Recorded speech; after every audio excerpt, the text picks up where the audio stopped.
note taker snuck in. You can make me host and all. Oh no, another one snuck in. What's up, guys? Welcome in. Welcome in. Oh, I got to scroll down here. Boom, boom, boom. We got a lot of people in today. We manually let everybody in, so there's no note takers, but sometimes they sneak on in. Is that Abigail? Abigail, what are you doing here, girl? Welcome. What's up, guys? Let's kick out the note takers real quick. Everyone rolls in heavy with the whole squad. What's up, Julia? If I kick you out, it was an accident. Remove that. Hello. What's up, Abby? Good to see you, girl. Neighbor, I should say. Good Yeah, to have you. mustache grew really quick. I did not see that the other day. I'm guru maxing. Just kidding. All right, let's Lindsay, I'm gonna make you a host. Just give me access to share my screen, please. That way you can let everybody in.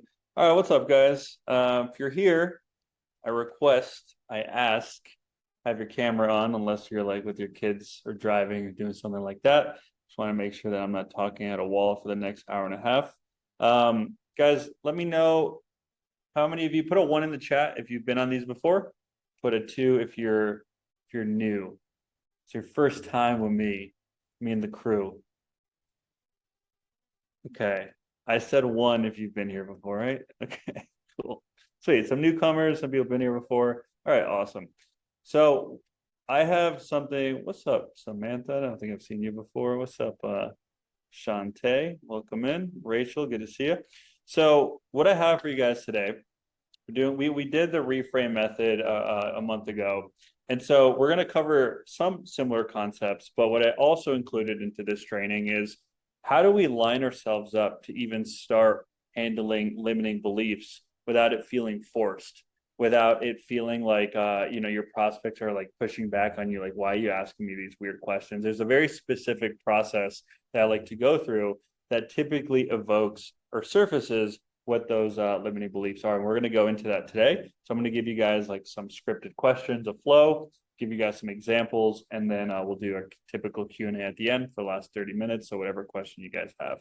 So before we start off, if you guys could let me know in the chat, if you're a setter, closer, if you're closing, what offer are you on? Or if you're an offer owner, if you're a founder, if you're just kicking off your coaching business, let me know in the chat and I can tailor all the questions or all the content to you guys. If you're not yet in the industry, probably just get out of here. No, I'm just kidding. No, I'm just kidding. Just let me know if you're new to the industry. We'll answer your questions at the end. It's probably good stuff for you to learn because it's not all sunshine and rainbows. Okay, cool. Training to be a closer. I know you are, Vic. You're in the community already. Okay, cool. So we have a few setters, a few closers. Okay, actually, wow, there's a 50-50 between closing and setting. Sweet. So what's going to be important for you guys that are setting is all this stuff is very important to learn.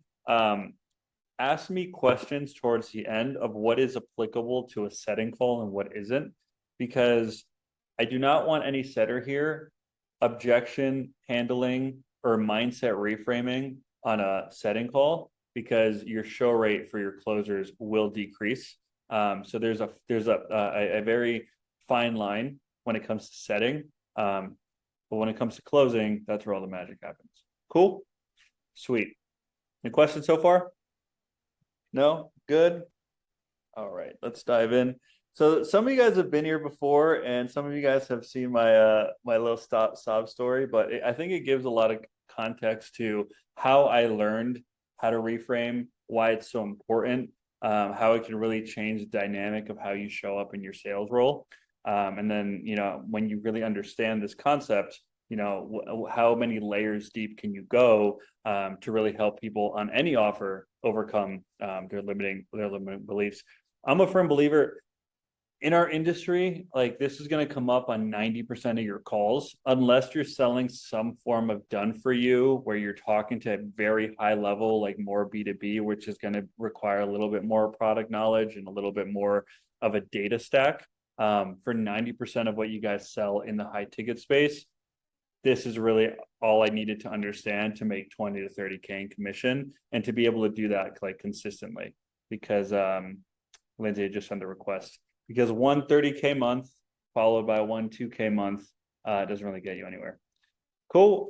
All right, let's dive in. Let me move everyone's face. Oh, I collapsed it and I have Abigail watching me for the rest of the presentation. I collapsed all the cameras. All I can see is yours. All right. How many of you guys have seen this before? I was a financial DQ. Put a yes in the chat if you've seen this before. Put a no if you haven't. Either way, I'm gonna make you sit through it. Yeah, you guys have. Okay, some of you guys have. Some of you guys haven't. All right, cool. So it's a refresher for some of you guys, but this is how I got into sales and why very quickly. So I started as a setter, and about 3 months in, I started closing. And very quickly, I got to about 10 to 12K a month. And it's because I understand the concept of reframing because of what I'm about to walk you through. And then from here, I'll teach you guys the methodologies of reframing and then how and when to take your shots on that through your discovery. We'll also cover how to do that in objections. But if we can do that in discovery, the rest of your conversation has so much more weight. Let me know in the chat. I mean, it may not relevant for the setters, but how many here, if you're a closer, you ever had like a surface level conversation? Just let me know in the chat. Like, do you feel like you're hitting all the questions, but like there's no emotional weight to the responses? Does that happen to anyone? Yeah, it's happened to me. It's happened to everybody. Don't lie. It's even happened to Abigail. She's a pro. Okay, cool. That's because we don't know. That's because we want to know exactly how to open up emotion without sounding cheesy, without sounding like every other sales rep. So anyway, a little bit of a tangent there. When I say I was a financial DQ, this was like right before I got into sales, like 6 years ago. I didn't have a lot of money, like broke. I was shit credit because I was broke. And there's one conversation that I had. I'm gonna break it down exactly what it was that completely changed the trajectory of my life. Now, if you guys have followed me on Instagram, you've probably seen this RV. Let me know if you've seen it. How many of you guys have seen this? This was like my pride and joy. This was like the coolest thing I ever owned. This was also after I started making sales money. This was like post-sales money. Have you guys seen this? Some of you? No? Well, some of you guys probably don't follow me on Instagram. This was before sales money though. It was this like wildebeest of a rig. So this is sales money before sales money. So I was sleeping out of this thing. I got it for like $2,000 and it was kind of cool. You know, I was like living on the beach in California, but I was just borderline, like just very broke, like kind of living off of, I don't know, a couple $1,000s a month. So a little bit of a condensed sob story since most of you guys have been here. I had made a lot of money day trading in the crypto market when I was younger. So I had grown an account from about $4,000 or $5,000 to about 400,000. So yeah, those immense returns. But it was also I made it over the course of about a year. And so I thought I was much more technically skilled than I actually was because I was just riding the trend of the market. And so when I started getting more aggressive, trading on what's called leverage, where you're starting to borrow against what you have, against your collateral, you can make more money, but losses hit you a lot harder. And I actually ended up wiping my account. And I was sitting in my piece of shit van, like $20 in my bank account. And I was, you know, all the feelings. I'm going to save you guys like all the actual sob story stuff. But you know, I wiped this account, but I had this like realization that if I'm ever going to make real money and like keep it, the one thing is making money. The other thing is keeping it for all you closers that are actually making decent money. Abigail. One thing is keeping it. I knew I needed to learn a skill set, like a skill set that nothing could take from me, that no matter what the state of the market is, the state of the economy, there's a skill set that could be applicable no matter what. So that's what started leading me into like, how am I going to learn that skill set? And there's this one phone call I get. It was from a friend of mine. His name is Josh. Shout out to him. Got a lot of love for him. he calls me because he's going through some like leadership program. Have any of you guys heard of like Landmark or like ALA? Anyone? Let me know in the chat if you've heard of Landmark. It's a personal development journey. It's a leadership training, actually. How to better communicate, how to better understand different personalities, and again, it is for leadership positions. But he calls me and he's talking to me, and then I'm telling him, because I was working for a startup as well where I wasn't getting paid. And this was what I kept saying. I was like, I just hope our investors come in. I just hope our investors come in. And that's when he hits me with, it sounds like you're being a victim. And that shit stung. Well, actually, frankly, it pissed me off. I was like, you got some balls just telling me that, because who the fuck are you? I was like total defensive, but it's because he struck a nerve, because he was right. When your prospects react the same way, by the way, it's typically because you struck a nerve. And in that phone call, he helps me realize exactly right here. He's like, dude, I feel like you're capable of so much. Like, I know you intimately, and I feel like you're capable of so much, right? But I don't feel like you see that. Like, why are you playing so small? Like, he's like asking me these questions. And he asked me, he's like, or I tell him, well, like, I'm just waiting on this investor to come in, blah, blah, blah. He's like, well, of course you don't have any money, man. Like, you doubt yourself. Why is that? So he's asking me all these questions that have never been asked before, right? And if you guys have been selling for 6 months plus, sometimes we get numb to these questions because we ask them 10 times a day, but it's the first time our prospect is hearing them. And then he asked me a question where he says, was there a moment in your life where you wanted something so bad that you did everything in your power to get it? And I told him, yes, there's actually multiple occasions of that. And he asked me, what would your life look like if you could harness that every day? The reality is, man, and he told me, he's like, I love you enough to say this, or I care about you enough to say this. You're not broke. You're just not getting resourceful because you feel like you're owed something. You feel like because you made a lot of money in the past, like you're owed something, you're waiting around. And he's like, that's never going to get you anywhere. Right. And so, these are closing questions. He's like, when is that going to change? And can I show you what's helped me? Now, Josh, by the way, was not a trained sales professional. He just had gone through this leadership training. And what they beat into his head was the understanding of beliefs. Because humans, we operate in the beliefs that our environment and our experiences have created. But that doesn't mean those beliefs are true. And if you can understand that, you can understand what the concept of reframing is to better help your clients. And that's what we're going to go into today. Okay? Did I lose anyone yet? You guys with me? Is that making sense? There's my 30, my 3-minute sob story. I cut out all the emotional shit this time because I have a lot to cover today. Okay? How many of you guys can relate being in a position where you're not making a lot of money? Shit's kind of stressful, right? So the concept of a victim really hit me. Like, we're either being a victim to our situation or we're taking responsibility for it, right? I'm not talking about being like a victim of a natural disaster. Like, I'm talking about being a victim to our environment, to our choices, to our decision-making processes. And that's what we're going to go into today, is like, how do we help our prospects see that? How do we lead them to see that without talking at them? So our persuasion is much more effective. We can help them make a decision that's going to change the trajectory of their life. Okay, so that's what we're going to go into now.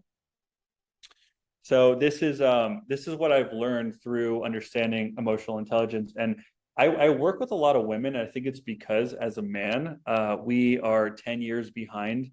Like a 25-year-old woman has the same emotional intelligence as like a 40-year-old man, right? Ladies, correct me if I'm wrong, but I feel like that's quite accurate. And so because I've gone through all this emotional intelligence training, it's helped me understand this concept. And I think women are naturally more emotionally intelligent because of the things you guys go through. So it's easier for you guys to like apply this quickly, versus with men. Sometimes I have to really get them there. So let's kind of go into that. This was before sales. I showed you guys that on the left. On the right, this is after sales. And by the way, guys, this is a commission, this was separate from a $3,500 monthly base salary that I negotiated on one offer, and I've been able to negotiate that on two.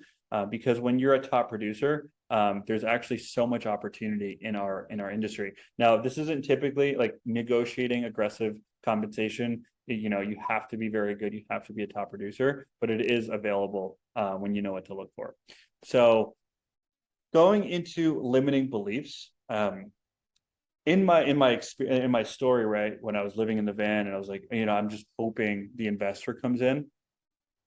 Like, my friend didn't help me. My friend didn't make me feel bad about it, because these things aren't right or wrong. They just are. They're true for the person because that's what they know, right? That's what they've experienced, and that's what's being reinforced either by their environment or by their own self-talk. You guys with me on that? It's really important to understand that. Let me know with a yes if I didn't lose you. Right? Like, limiting beliefs are not right or wrong. They're not good or bad. They just are. They're true to the person because that's what they know, that's what they've experienced, and that's what's being reinforced. Right? But that doesn't make them inherently true. It feels true because it's a constant, right? I posted this on Instagram before, right? Like, growing up in the Latino community, like, being wealthy is something that, like, oh, becoming wealthy means, like, I'm a bad person. So if you're consistently reinforcing that, right, then how are you ever going to become wealthy? Right? So it's not inherently true, but it's a constant. So it feels true. The reality, it's neutral. And when we become aware of that, we can choose which to believe. When we become aware of that, we can help our prospects become aware of that.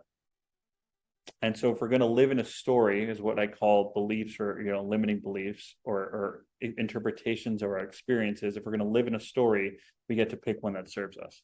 And you can apply this to almost everything that you do in your life, right? A very simple example is, all you guys are, closers or setters aspiring to be closers, right? You can, one story that you can live in, right, is that, 3 hours a day, and like, the bare minimum is going to get me to 20K a month, or I'm willing to do every single thing possible, even if it means sacrificing, certain things to get to 20K a month. Both of these things could be true for you, but which one is actually going to serve the outcome that you want?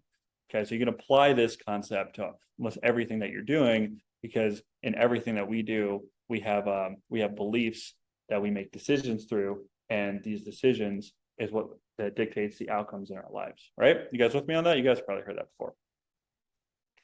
Yes? Cool. Thank you, Daniela and Michelle and Beatriz, Marisa. You guys are paying attention. There's going to be a quiz at the end, by the way. All right.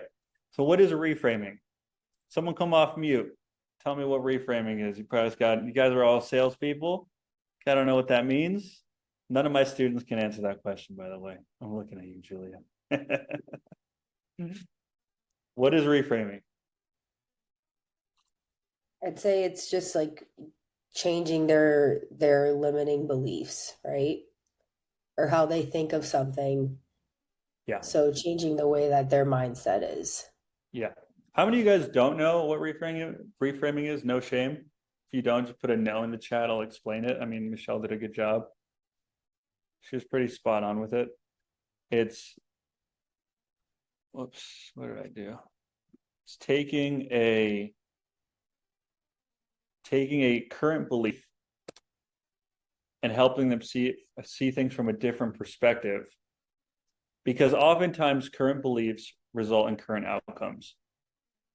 And if we don't change that current belief, we're not going to change the decisions that come from it, which means we're not going to be able to make a sale, but also means we're not going to help our prospect get the outcomes that they want, right?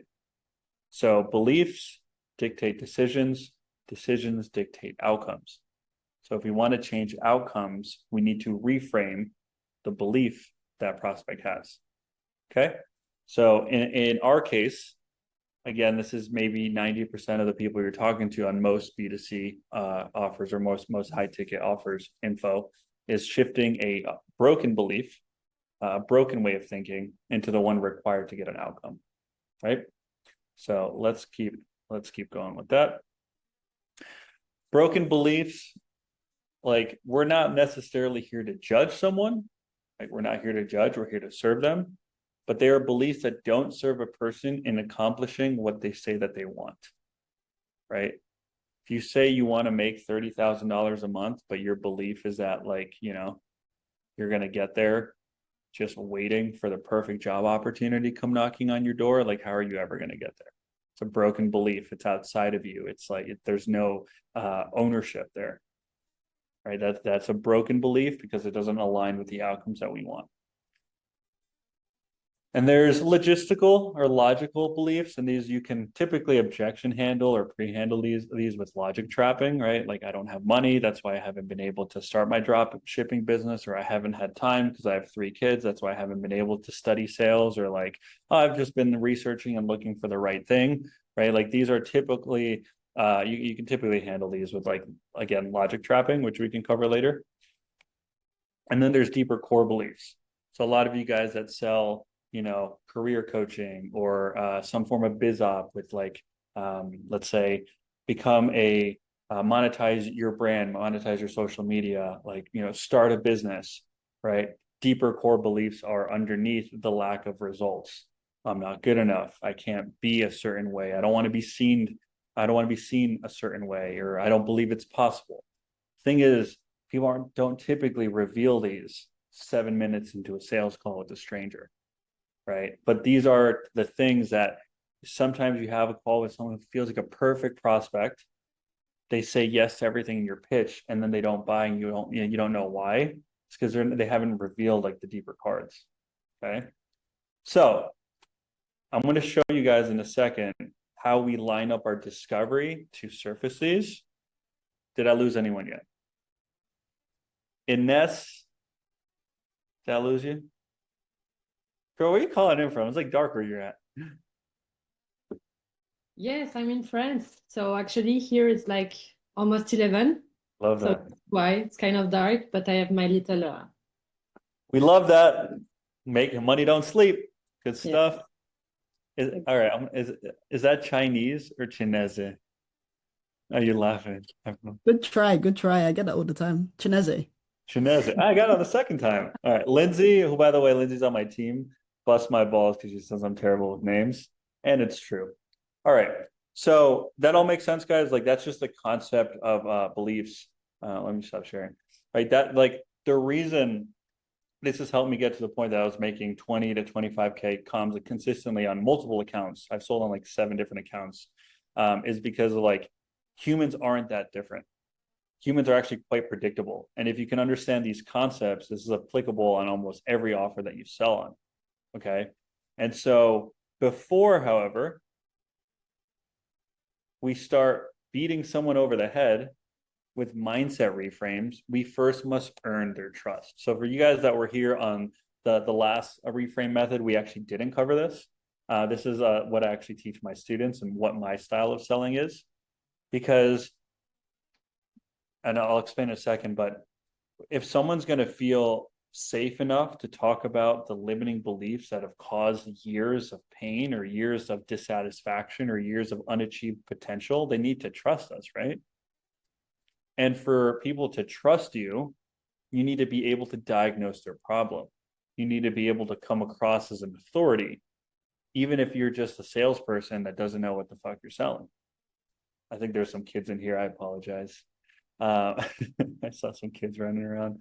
I might say a few more bad words, I'll be honest. So people need to see you as an expert or a trusted consultant. So how we open our call is very important. Okay. This is especially true for the younger ladies in here. So I work with a lot of females, right? I work with like, Demena, who you guys have seen some of my YouTube videos. She's 20 years old. She sells real estate investing to 40-year-olds. Like she needs to open the call up in a very specific way, or else men double her age are going to just see a cute face and be, oh, cool, they put you here, give me what you have, and try and take over the call. And so it's very important that we're aware of these things so we're respected as that authority, and then we can diagnose the real problem, and we can do that with a specific stack of questions. Okay, how many of you guys agree? You can disagree, by the way, that humans are more motivated by avoiding pain than achieving pleasure. Let me know if you agree with me in the chat. You can disagree. I'm not here to be everything I say is right. You can absolutely disagree. Look at that. Everyone agrees with me. Duh, Abby. Duh. How many of you guys like $1 million in the bank? Oh, that'd be nice, right? Liquid, 7 figures bank account. Be nice. Right? How many of you guys have ever lived paycheck to paycheck? Show of hands. All right, no shame. Me too. Guys, remember when you're living paycheck to paycheck?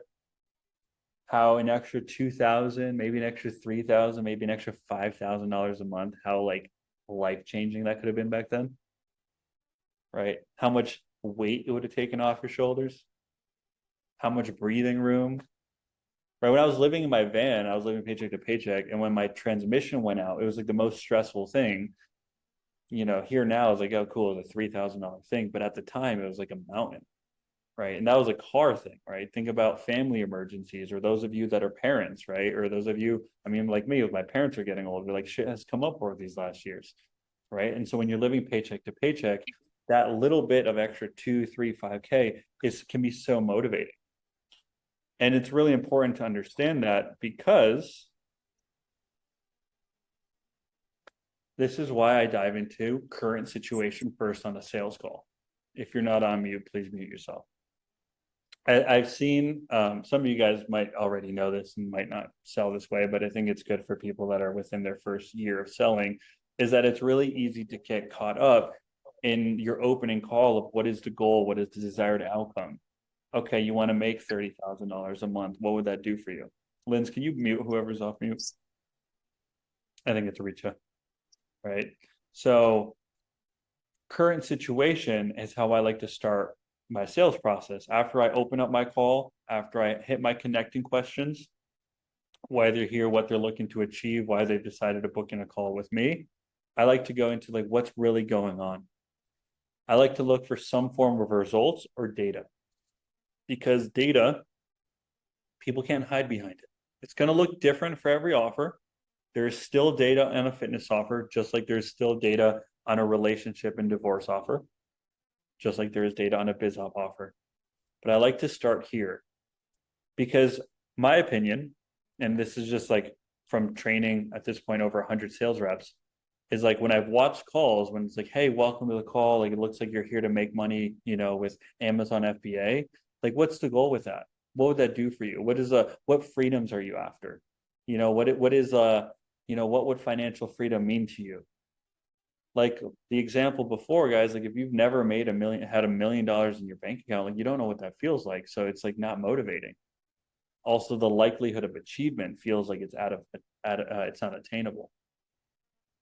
Versus talking about, if you're, talking about someone's current situation, the limitations of their job, the limitations of their current income, it is a vivid reality every single day. So there's more emotion, there's more charge to the response that they're going to give you. And so this is why I like starting a sales call with some version of this. So then I can understand, okay, if this is our current situation, right? If we're living, paycheck to paycheck right now, right? Money is tight. You're looking to retire in the next 5 years and you don't have enough retirement saved. What are you ultimately wanting to achieve? Right? What would be meaningful outside of the obvious, right? You can start taking away bullshit ass responses too. So like, what do you want to achieve? What we're doing, guys, this is basics right here, but I need to go through this so I can hit the reframes properly. We're building a gap, right? Sales are made because we're providing a solution to the gap. This is elementary stuff, but most of you guys know this. But when we can build a gap, this is where the magic comes in. We build a gap too wide, people think it's unachievable, they don't buy. If our gap isn't big enough, that's where you get all the bullshit objections of, oh, that's more money than I expected, or oh, timing isn't right now. Like the gap isn't big enough. So we need to build a gap between where they are and where they want to go. But what this allows us to do, when we've actually found a real situation, an emotional charge, when you start asking what's actually prevented you, what's really been blocking you, what's really been, in the way, outside of the obvious, you're going to get one of two things: an external or an internal response. Most people will give you an external one, which we need to turn internal. Some people are a little bit more emotionally aware, and then they might just give you an internal response from the get-go. And then this is how we can start finding the limiting beliefs, finding the broken behaviors, the broken mindsets, and start to reframe. So that's why when I teach sales, I like to start with current situation, what the problems about the current situation are, what they want to achieve, and what's been really stopping them. Because if you do that properly, you get so much more weight. People feel like they've opened up to you because they're talking about something that's real, not something that's surface level and fake. And so when you ask them, like, if we've been in a situation where, we're living off of $6,000 between you and a family of three, right? So you don't have any money left over, and making an extra 5K would allow you to like actually start putting money away, back in your emergency account, get caught up with your mortgage. I got to ask you, like, what's been in the way? What's really prevented you so far? Like, outside of the obvious, if you didn't know where to start, what's really been preventing you from even taking the first step? Or what's been preventing you from XYZ? Or internally, what stopped you from already starting a business? And so our questions are extracting exactly what we need to be able to identify broken beliefs that are there. Does that make sense?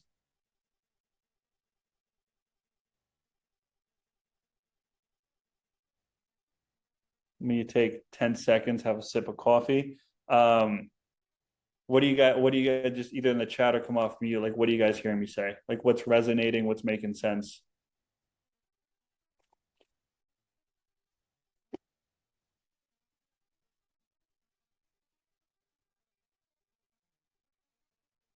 Drop something in the chat. There you go. Oh, it all makes sense? You sure? Cool. What's resonating? Get to the root. Yes. Get them to realize there is a limiting belief. Yes. Now, thank you guys. Now this is where the fun starts. Now I've coached at this point probably over 100 reps. I've trained 3 sales teams, and I don't want you guys leaving this and start trying to like internalize every single prospect you talk to, because when prospects are very self-aware, or when prospects are very on top of their data, chances are they're further along in the buying journey. And so with just following your process, you should be able to get those over the line. Those are what we call laydowns, right? Probably 10%, maybe 20% of who you talk to, depending on how good the marketing is of your offer. But those are people you don't want to overdo it, because you're going to piss them off, and then they would have bought and then they don't. But this is probably 60% of the prospects you are talking to. If you guys are selling some sort, I didn't even ask you guys, what are you guys selling? I'll make this more relevant to what you sell. Just let me know what offer you're on. Is it fitness? Is it biz op? Is it real estate? UGC. That's right. There's a lot of UGC offers right now. Back pain relief. Ooh, that sounds nice. Coaching. What kind of coaching, bruh? Everyone here sells coaching. Finding the sweet spot between making the prospect realize they get. Yeah, that was takeaway. Great. Okay, looking for a role. Okay, cool. So kind of all over the place. Women's empowerment. That's cool. Feminine energy. Sweet. I sold a lot of men's work. So I gotcha. Okay, cool. So this is, like I said, it's gonna be like 6 for you guys that are selling non-ROI offers: feminine energy, men's work, women's empowerment work, spiritual work. For you guys that are selling some form of start your own, launch your own coaching business, scale your coaching business, some form of biz op that's taking someone from employee to entrepreneur, right? People that breaking into high ticket sales, like that's a great example of like where you'll get a lot of external responses to the questions that I just lined up, like what's in the gap. And it's your job to help your prospect go internal. Because if someone will not internalize causing or tolerating the problem, they're not going to take responsibility to solve it. You guys should write that down. If someone does not take responsibility for causing or tolerating their current problem, they will not take responsibility for solving it. No matter how good of objection handling you get, those are the people that even if they do give you a payment depot, they're charging back, right? Because they were too much of a people pleaser to tell you no, but those are the people that will charge back. Okay. The reason why is because they haven't internalized being the cause of their problem. And that is your job to reframe. And this is where we get into the sauce. Okay. By the way, guys, this process, like the reps that I train that clock this well and apply it to a good offer, these are the reps that clear 15 to 30K months.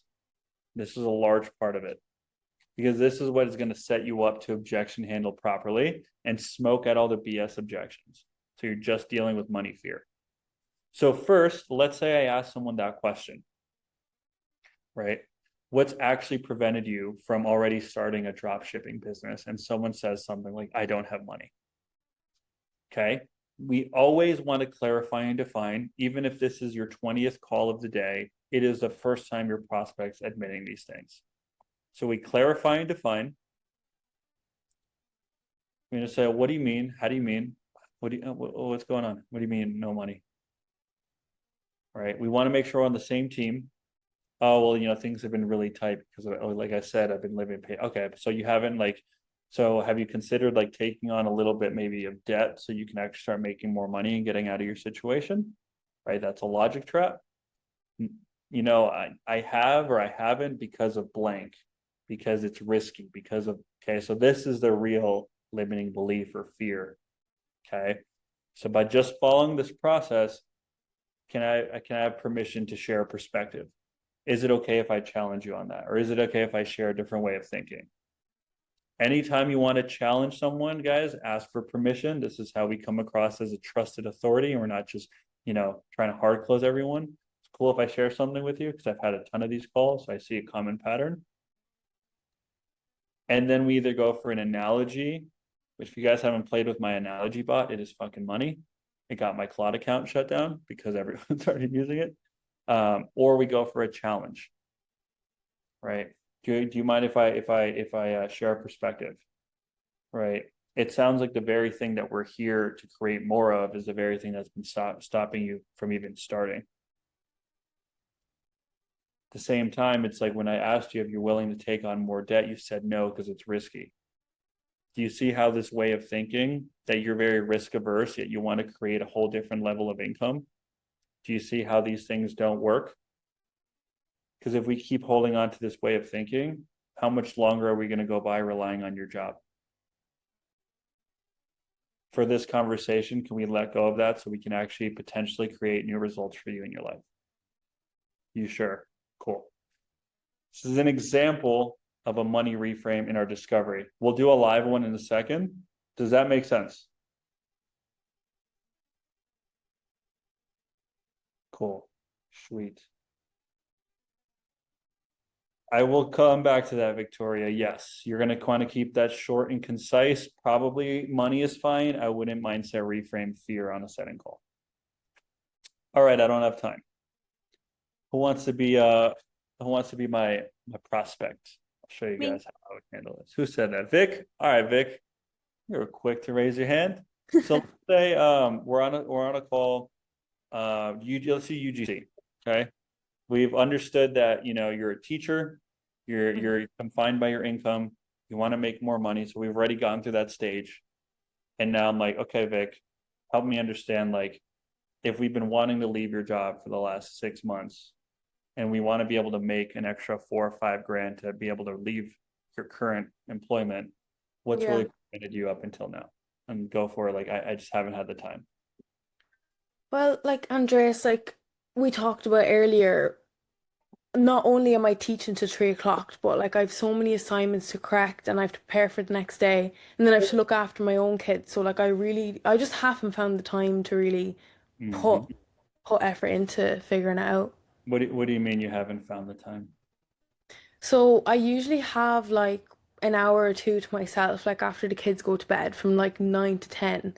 Yeah. So I just kind of worship that time and I could, I suppose, spend it doing something else, but I just feel like I'd burn out. So I just have no time during the week. How much longer can you operate this way? before you Mm, burn out? I don't know, like I've been doing it for years. How many years have you been doing this for? Since I started teaching, so like 14 years. It's a long time. Yeah. Can I have permission to share a perspective with you that might help you out? Please, yeah. It's like we're in a position where you're putting everyone in front of you because you're a mom and you're a provider, right? But if we want to change our situation, like if we want the next 14 years to look different than the last 14, do you think it Mhm. makes sense for us to maybe sacrifice that time for the next 3 to 6 months if it means the next 10 years can look different? Mm, yeah. I just don't know how I could do it Of course. long term. Like And it'd be a lot. if you knew how, you wouldn't be here. Yeah. I guess my question for you is like if we keep holding on to that belief that you don't have the time because you're going to burn out, like Hmm. how much longer is your situation going to continue? Yeah, it'll keep going on until like I do change something. So do you think it's fair for you and fair for your family to keep holding on to that? No. Do you think it's time we put that behind us, even if it means some short-term sacrifice? Yeah. You sure? You don't have Yeah, to? I do. Cool. No, I do because like you said, like I can't keep going on like this and like that made my stomach sink sick. Like thinking about for the next 14 years looking like Thanks, this. Vic. Great prospect. We can pause there. Very simple. That's literally, by the way, thank you, Vic. That was great. Um, I don't know if did you guys clock this? I literally went through this framework. I clarified, I led with curiosity, I asked for permission. I couldn't come up with an analogy on the spot, so I just went for a reframe. For you guys that have like a book of analogies, like this is a great spot to drop an analogy. And then I asked for permission to let that go. Because if we don't let that mindset go here, guess what's coming up at the end of the call? That's right, Abigail. You're still gonna have to bring it up again. So this is let's keep going. This is level 1. Level 2. So we get a little bit deeper. It's gonna be past experience. Okay. So again, this is where we're looking at more of the deeper limiting beliefs of I don't know if it's possible for me. I don't want to be seen a certain way. I've tried things and I've failed in the past. These are these deeper beliefs that are a little bit like logic trapping isn't always enough. Right. So for you, Abigail, that says like, people are agreeing to this, but they're still not buying. It's probably because that's one of many beliefs that they have that we need to uncover. So this is another one, right? Like if you're selling someone, I think Abigail is a perfect example, right? Career coaching, helping someone step into a higher paying line of work with more responsibility, right? If they don't believe that, then they're going to give you all the answers to your logical questions and still not buy if they don't believe they're capable of it, or if they've had a past experience that they're holding on to that shows them that they're not capable. And so this is where the deeper reframing comes in, where again we're leading with curiosity. What's prevented you? Do you think why haven't we already stepped into something like XYZ? Like what's actually held you back, like in your mind? Like what do you feel like has been really in the way? We ask for permission. Do you mind if I share something? Or do you mind if I ask a few more questions? Do you mind if I ask one more, maybe a little bit of a difficult question to understand where you're coming from?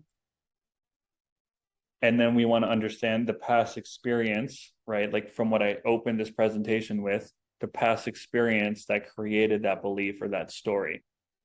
Like, is there a past experience? Like, is there something that you've gone through that makes you feel like you're actually not capable of stepping into a role with that level of leadership or that level of responsibility?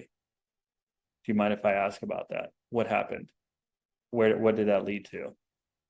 And so do you see how we're holding on to that? And this is why we haven't already put ourselves out there. So what happens if we don't let go of that experience?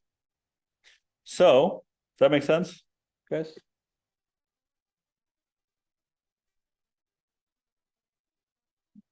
Cool. Thank you, Danielle. You're the first one to answer every time, you and Ines.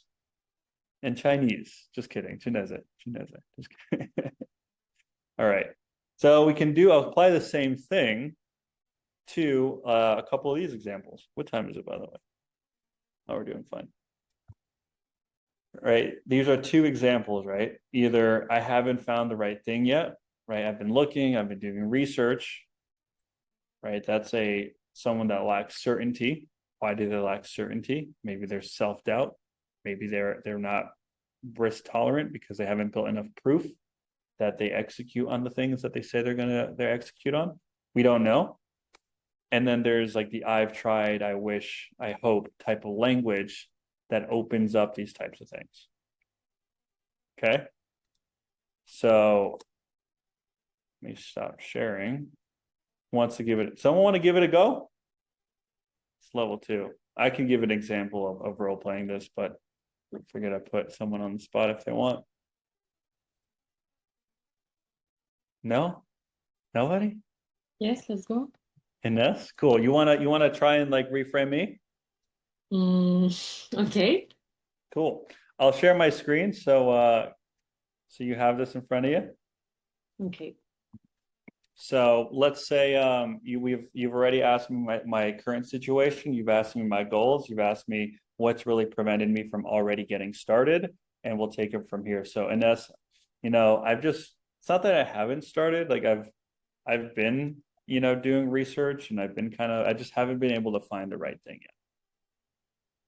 Okay. So have you done a lot of research, or is it kind of your first step doing some research? I've been researching for like 6 months. Okay, 6 months, it's a long time. So how many offers have you looked for? Well, I haven't even applied to any offers yet. I'm still like researching the industry, researching, sales style, researching like the pros and the cons of getting into this. Okay, that's interesting. And what's been missing in everything you've searched for? I don't know about missing. I'm just, it's kind of how I am. I like to gather as much information before I jump into anything.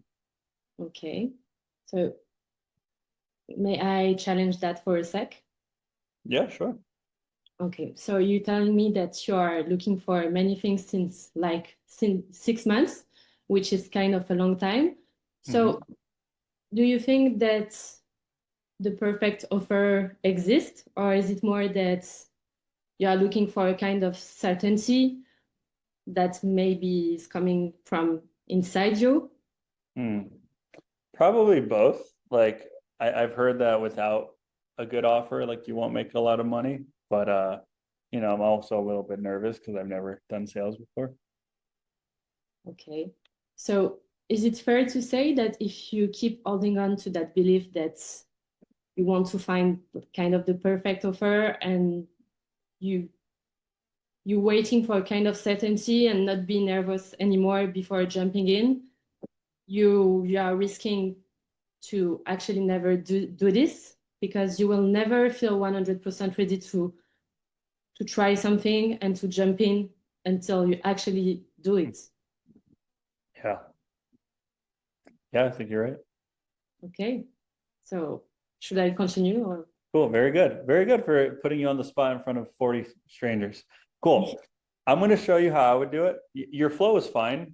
And this is, I think, really good for a lot of reps to see, right? Is that, by the way, very good. Like I put you on the spot, something that's potentially a new methodology, but you're going to get so much more weight just talking a little bit less. I'll show you exactly how. So go ahead and tell me, like, I've just been researching. Okay. So yeah, it looks interesting, but I've been researching for like few months, and Cool. What do you mean researching? Like, what's that look like for you? researching, I mean, I've been looking to what I can find out there. Yeah. And yeah, I'm just like gathering some information and see what is maybe the But more just help me understand, so I understand from your perspective, what does like research actually look like for you?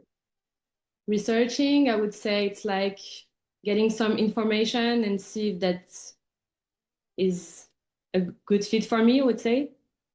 And what do you feel like you're looking for? Maybe I feel I feel like I'm looking for something that make me more ready. And How do you mean by that? I would love to be not certainty. I know that I will not be 100% certain before I start something, but I mean, Hmm. I want to commit into something that I'm sure that I'm going to have all the support I need and all Hmm. that. How are you gonna know? Yeah, that's a good question. Can I share a different perspective? Yeah, of course. So I've heard you say it's not about certainty, it's about feeling ready. But Mhm. I've also heard you say it's about finding the right thing. Yeah. Would you agree with me that if we thought of any niche, that there's people making a lot of money and people not making anything? Like, would you agree with me on that? Yeah, Right? definitely. That there's people out there selling courses on how to plant in a garden inside that are probably making $1 million, right? And there's a lot of other people trying, not making anything. What's the difference? Yeah, you got me on that one, to be Well, honest. it's not that I'm trying to like get you. I want to make sure we're understanding each other, right? Is it fair to say that it comes down like whose responsibility is it to take an opportunity and make it work? Yeah, actually, I think that's mine, and maybe I need to just start taking action instead of Well, I wait. mean, you don't have to. Like, what happens if like you don't let go of like the analytical way of thinking and you continue looking for the right thing and time continues to pass by? Like, what happens then? Maybe in 6 months from now, I'm still in the same spot looking for Yeah. the I mean, you okay? You okay with that? not really, Why not? not at all. Okay. So do you feel like it's time to actually let go of that way of thinking so opportunities don't pass you by? Mhm. Cool. Yeah. We can pause there. Obviously, I've done this a few times, but do you see how I was leading it with like speaking a lot less? Yeah. So this is good for everybody. Is the reminders like probing and clarifying and defining is why I start this. It's a basic concept, but most reps overlook it. But this allows you to just go layers deeper, talking a lot less. Thank you, Ines, for being a great prospect. Um, let's get a couple of takeaways on that. What's up, Abby? I just have a question. That reframe that you used on her, do you feel like it would be similar to a response you would give to someone who asked about like the success rate of a program?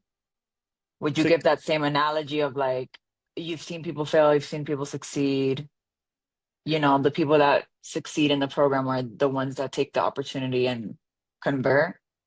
Because I get that question so many you times. get that question a lot. Yeah, success rate typically comes from a more analytical buyer. So I like to like give them an inch and I like to take it away.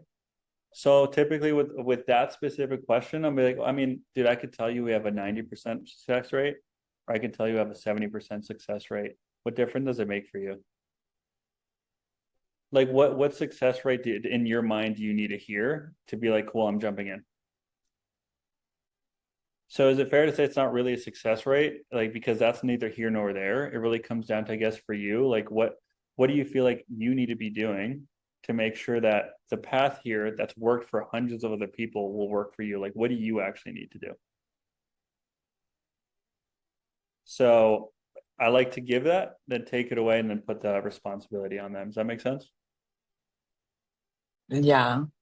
Yeah, I usually also mention, but I don't know if that's good to mention or not, but I usually say like even if we give you like all the tools to succeed, some people fall off because of, personal issues or they just, quit on themselves. Yeah, you can do that too. It's like, yeah, and everyone that's actually followed our process gets results. Like there are people that don't to the full extent of their ability.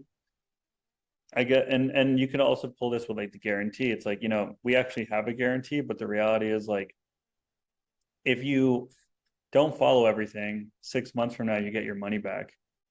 What's the point of that? Like I don't want you in this program if like that's what we're starting with. I want you to get the outcome that you're signing up for. And that's only going to come if you actually do everything that we tell you and do it in excellence. So what's coming up around that? So some version of Yeah. that. Yeah. Cool. Good question. Other questions on the reframe example. What's up, Risha? Hey, am I audible? Yeah, I can hear you. Okay, amazing. So I just had a question because I've been on a feminine energy offer and I've been having some trouble mostly around getting a commitment before the pitch. And I've been doing it in a way where, as you said, I have been speaking a lot, trying to explain to them that it's people who don't settle, who don't are not okay doing that, who don't get results, right? And I was wondering, I just like wrote down a reframe to ask them a certain, like, would it be better to ask them questions and have them admit to me? So, like, to be a little bit more elaborated, right now I'm explaining it to them. Instead of that, I just go ahead and ask them, okay, I ask them, okay, are you fine? What happens if you don't commit to this? Or, what happens if you don't make a change? And they're like, oh, I'll be fine. I have XYZ, blah, Yeah, blah, blah. I And I gotcha. ask them, and I asked them, okay, let me ask you a question. We get all these women, and most of them have these patterns, but some get results and some don't. So, what do you think is the difference here? Do you think that's a good question to ask? Yeah, yeah. I think like if you're finding yourself talking a lot, I think the first thing I could diagnose is just like doing more probing. Like, what do you mean? Like, how do you mean? Like, how so? How come? Right? That's gonna have them like reveal more of their blockage. Because like if you're getting weak responses to a consequence question of like what happens if you actually don't solve this, it's because your consequence isn't hitting key points because you haven't probed enough. And if your Okay. consequence isn't getting key points, then everything that follows is just gonna you feel like you're not gonna have leverage. So at least for your Yeah. question, I would just try probing and clarifying, asking more why questions or defining certain keywords. And I think that's gonna help your questions land more effectively. Cool. Good Okay. question. Fine. All right, let's keep rolling. We can finish on time. Now, so our job, not job, I don't want to say our job, but I'm a firm believer the sales made in the discovery. Kind of like with Risha, that's actually a great question, right? If our discovery isn't evoking what we need to evoke, then our consequence questions are going to get weak responses. If our consequence questions get weak responses, even if you hit everything on the pitch, you're going to get hit with a ton more objections, a lot less urgency, and you're going to be cycling objections for a very long time. And you're going to like deals are just going to slip through the cracks. Now, we're not going to pre-handle every objection. Just it is what it is. Like it's part of the job, guys. Like even when I sell my own offer, right? Which as an founder, like any of you guys selling for a founder, your founder probably has a really ridiculously high close rate. It's because they're an authority, right? But even on my own offer, right, I still will get objections, even if I pre-handle every single one. It's part of the job. Embrace that. Just accept it. Okay? Just accept that objections are part of the job, and that's why we can make $500 to $1,000 or more in 45 minutes. It's part of the job. Okay? So, how we do the same process with objections is similar, but there's some slight differences. When you are handling objections, you are dealing with prospects that are in fight or flight. You've just price dropped 10K for a program, right? In their head, they're like, fuck, that was a lot. How am I going to do this? I don't know if I can do this. I want to do it, but I can't, but I should, but I don't know. And if we just start coming at them with wordy reframes, they're going to be like, dude, I don't know, man. You know what? Like, can we just, I'll just reach back out when I'm ready. So the very first thing we do is we validate to make sure we're on the same team.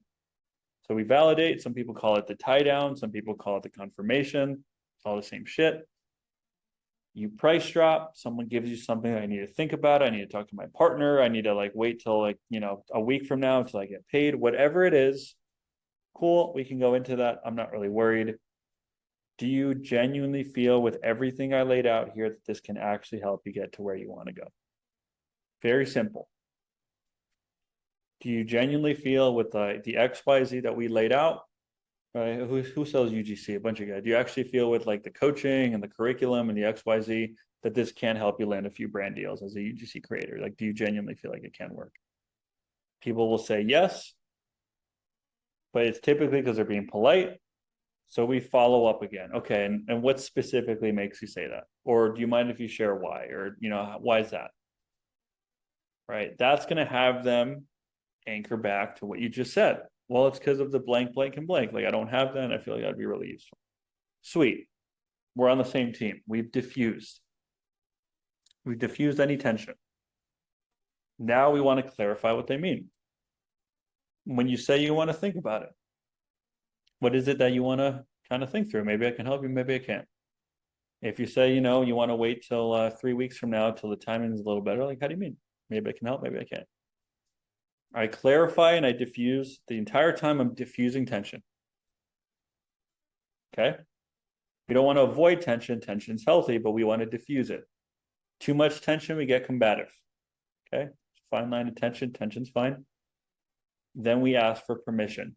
Okay, do you mind if I share a perspective? Are you open to a perspective that means maybe getting a different result? Cool. And then here's where we hit an analogy, or we can just straight up challenge. I built the AI bot, the analogy bot. If you guys haven't played with it, Lindsay, if you're there, if you want to drop that in the chat, the AI bot is money for those of you guys that don't really speak in analogies. Analogies is something that I've always had to work on, that I've had to figure out and write out, because I don't speak in analogies. But Adele, who some of you guys know, who's a coach in the program, dude, that woman speaks in analogies. She's a beast.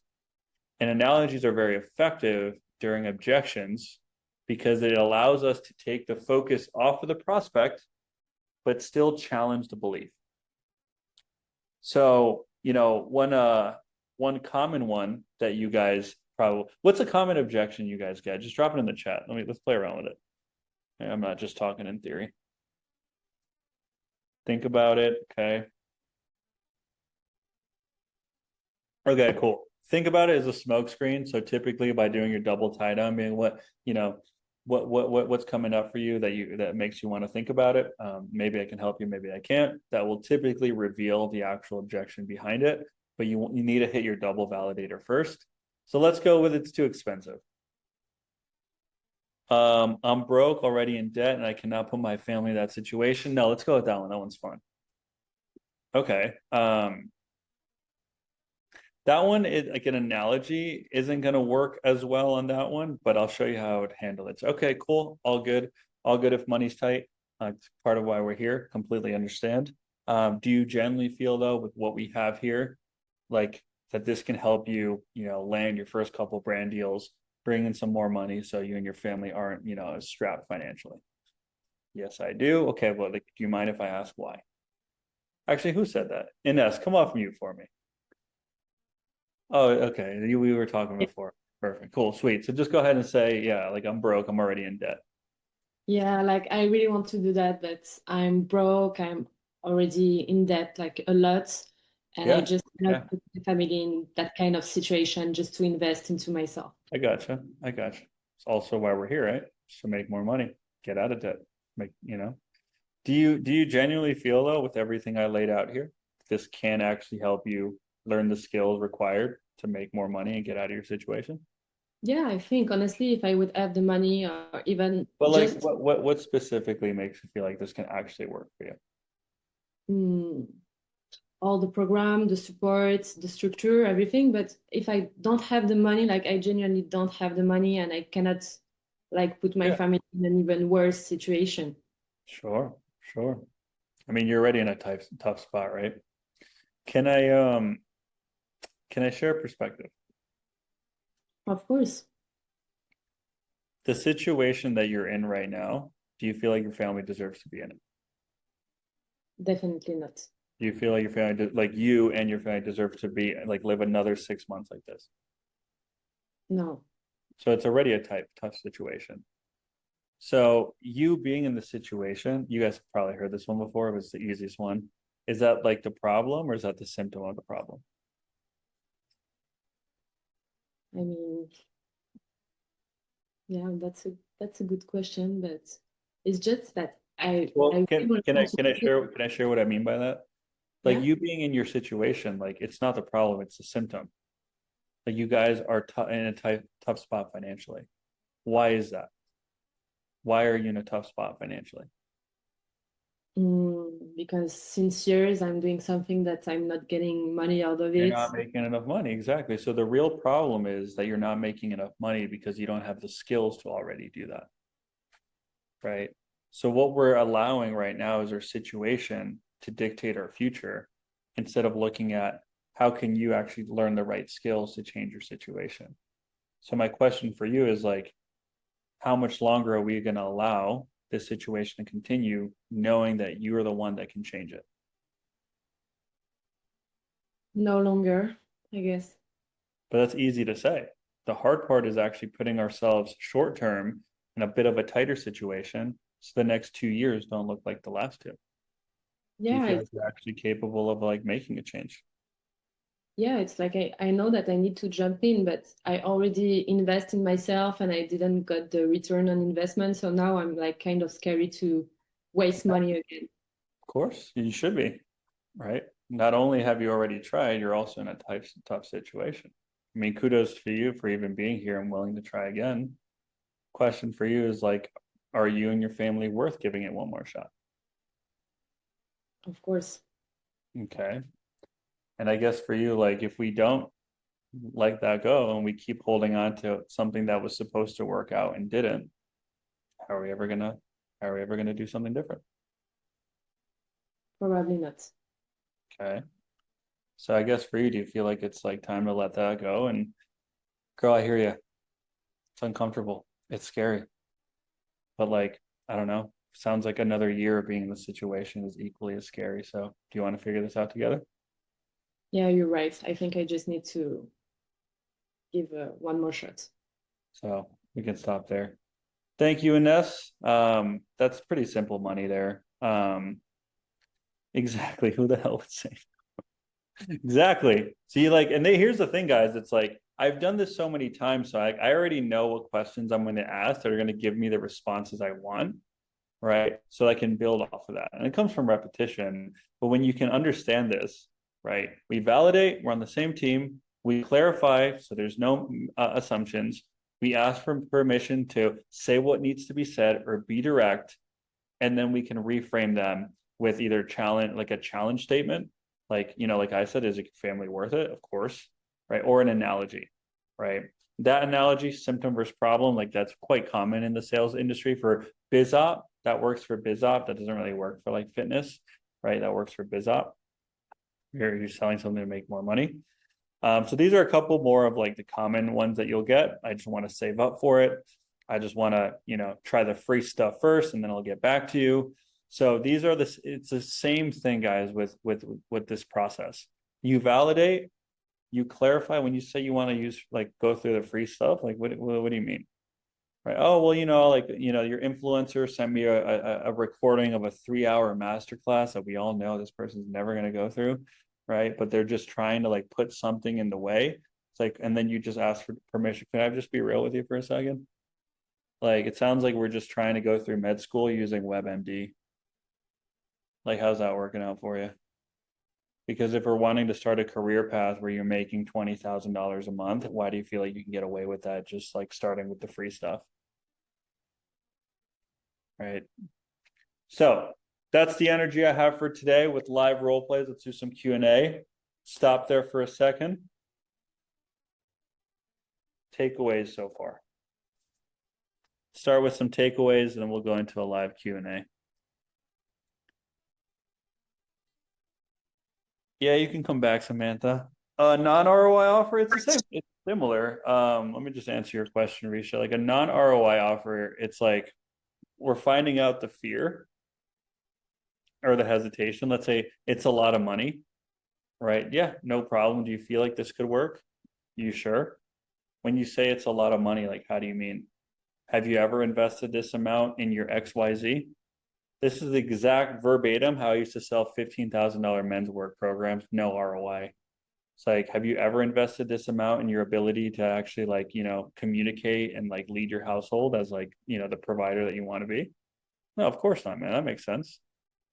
That's why we're still operating and we haven't worked through decades worth of ingrained behaviors. But like, what were you expecting? $3,000 to help you solve something that's been present and ruining your marriage for 10 years?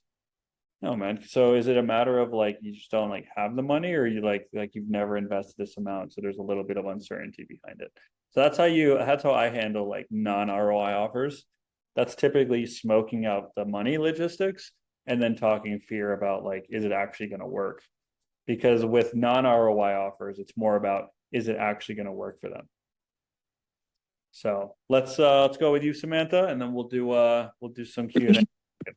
So I'm very, very new to this. Thank you for the invitation. I've just been soaking it all up while working my 9 to 5 that I'm trying to get out of. Cool. Is it possible to do, this is just a general question. Is it possible to do this part-time while you're still at your 9 to 5? Or is it really difficult? Because I feel like I've been finding it difficult to find It is difficult. closer.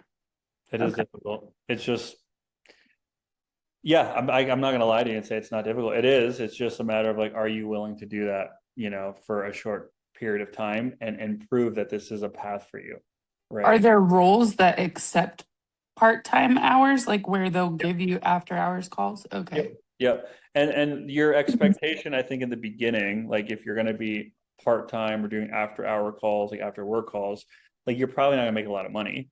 Yeah. Right. But Mhm. like it's an opportunity for you to get experience and build a track record, right? That can then open doors for a more like established offer to take more calls, which might give you the confidence to then leave your job. Okay. Yeah.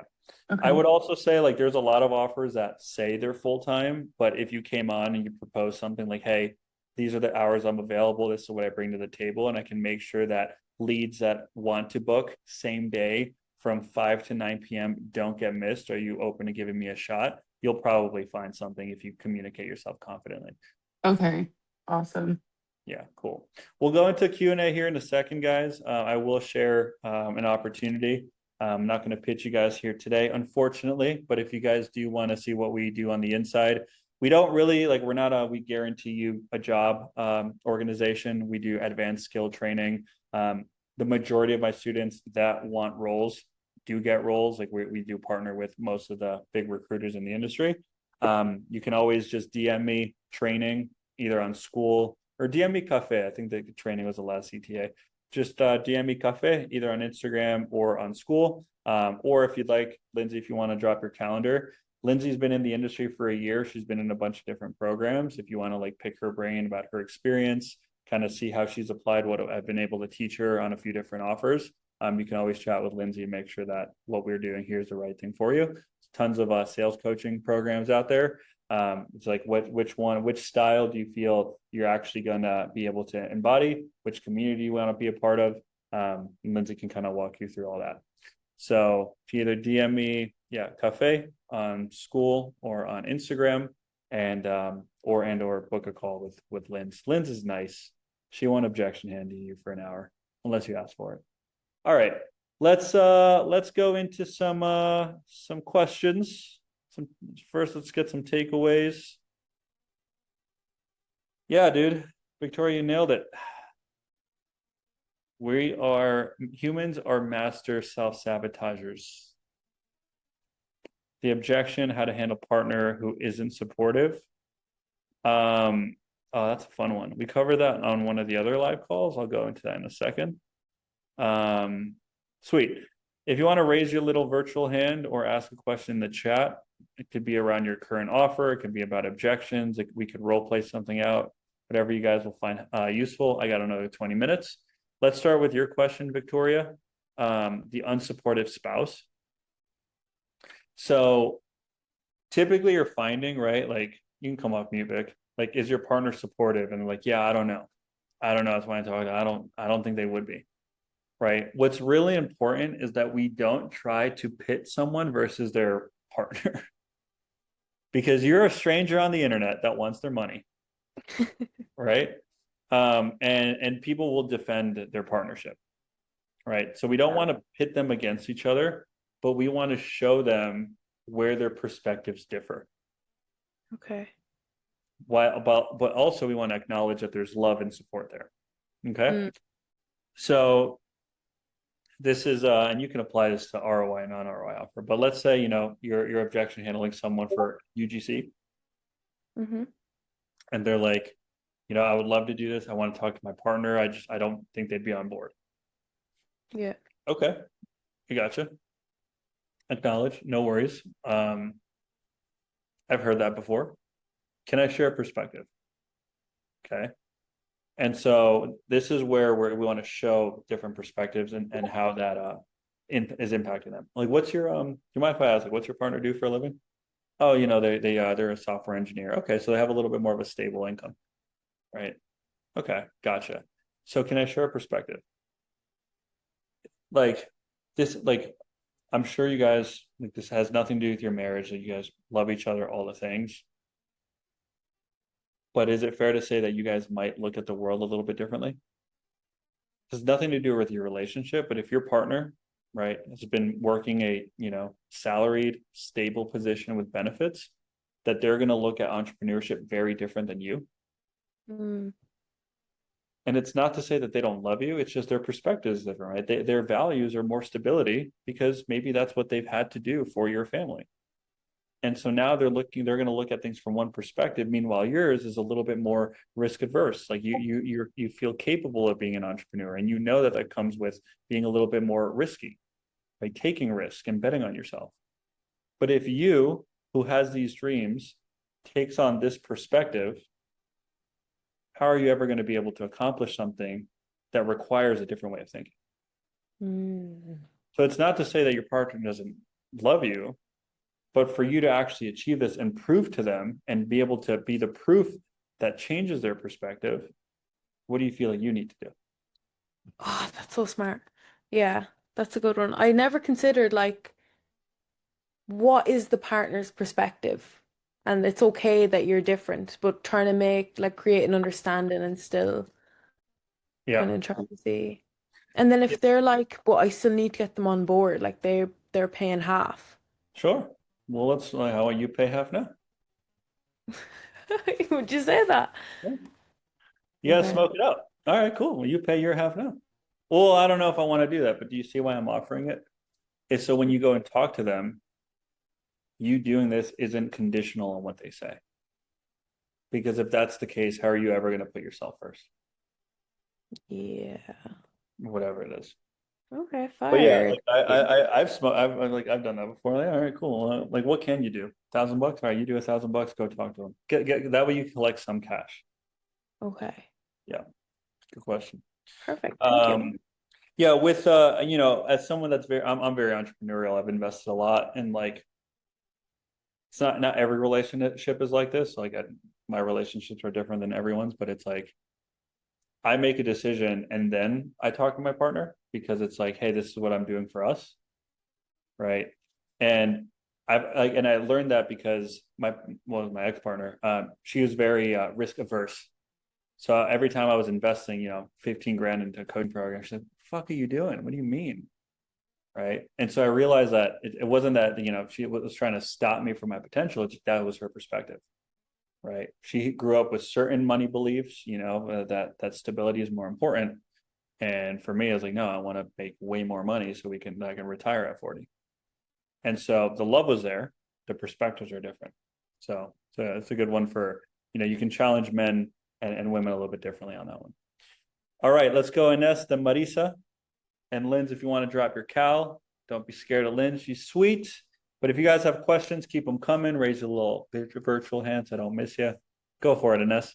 Yeah. Okay. So my question is, on my offer, it's not very clear that they are going for a sales call. The prospect, it's women empowerment, and they present it as, so there is a DM sitter, and they're like, yeah, so we do offer a diagnosis of your posture or something like that. So when they come on the call, I do the discovery, but it's difficult for me to ask question, to, like, for example, why do you you need support now? Because they're not here for support. They think they are on a like free diagnosis. So how can I deal with that to make the prospects in a buyer mode, if I can say? Yeah. Yeah, I think setting magic, like learning how to set, learning how to audit your setters conversations is a very highly paid skill. But at least for your question, because you guys are going to be on offers that have tripwires or have like the more bait and switch call booking systems, it's just what it is with our industry sometimes. In those situations, I like to start the call with like, hey, welcome in. Where you're hoping to kind of get out, what's kind of going on. Cool. How we typically structure these calls, like I would set a clear agenda on this, and I typically don't do agendas, but I would in this situation. Cool. I'm gonna hammer you with a few questions to figure out how we can best diagnose you. That said, a lot of the people that do, that are looking to solve this like once and for all, like they're typically good candidates for our ongoing, XYZ option. Is it cool if I feel like that's what would make sense, we can talk about that. If not, I can definitely refer you out. You open to that? Okay, great. Okay. Then you would go into your diagnosis of like, let's say the back pain. If that's something that you're doing. What's going on? Okay. Do you mind if I ask though? Like, because this helps me have a bigger picture. You can start asking for permission in your emotional questions. Do you mind if I ask though? Like with the back pain, how's it impacting like your day to day?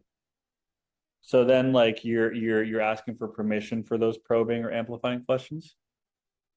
And then at a certain point, if you're going to go into your pitch, let's say you've hit all your points, I like to do a consultative type of close, meaning, cool. I mean, these are the options that you have. Like, you don't need to work with us, but these are the things that are clearly causing XYZ problems. Now, whether you work with that or not, these are the things that I think will, when fixing this, and this is going to alleviate XYZ. Do you want to see how we do that and how we can help you and see if like working with us is the right thing for you? And then doing a more consultative, like permission style bridge to pitch, typically doesn't build up as much sales resistance. Clear? Okay, thank you so much. That was Yeah, helpful. you're welcome. You're welcome. Or just start slinging peptides. Everyone's buying those. All right, Marisa, Hi. how can I help, girl? Welcome. Yeah, cheers. So what is your opinion on how long, when you're starting in the business, how long should you stay in an offer if it's like a bit crappy and there's like low lead flow and you're only doing a few calls a week? Well, why don't you just take on a second one? Yeah, but like how long would you stay in the other one while you're looking for another one or interviewing and stuff like that? Because in my Yeah. academy, they're always saying you need to stay for reps and experience. But like if it's not putting food on the table, like if it gets to a certain amount of time, like a few weeks or a month even, then is that crazy to like stay for a month? Well, what makes you say it's a crap offer? If you're only taking a few calls a week. How many And calls? most of them are like DQs and no shows. How many calls is a few? Sorry? How many calls per week? Like 3. Yeah, I mean that's abysmal. Yeah. That's calls booked or that calls taken. Calls taken.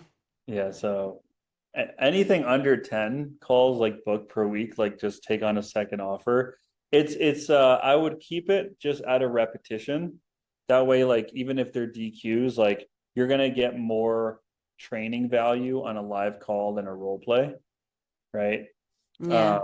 And so I would just stay on it and while you're interviewing, but like anything under 10 calls with, you know, even if you're closing all 3 calls, like you're not going to really make a lot of money. So stack on a second offer. Don't leave that one and, until you've kind of like felt the footing of a new offer and like, okay, this is legitimate. Like, are they delivering everything that they say they are?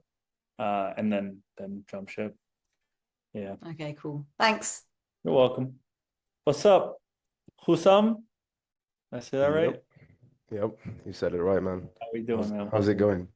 Yep, doing good. So my question, Andres, is about like the discovery part, right? Sure. And like what I do basically is the same thing as you. Like I go through the current situation, what's stopping them, try to pre-handle and go to the future pace. Cool. Okay. And after that, when I try to consequence them, like what I find it like quite hard, Okay. or I don't come up with the right question to actually consequence them properly. Like, how do you go about it, like yourself? Okay. What are your current consequence questions?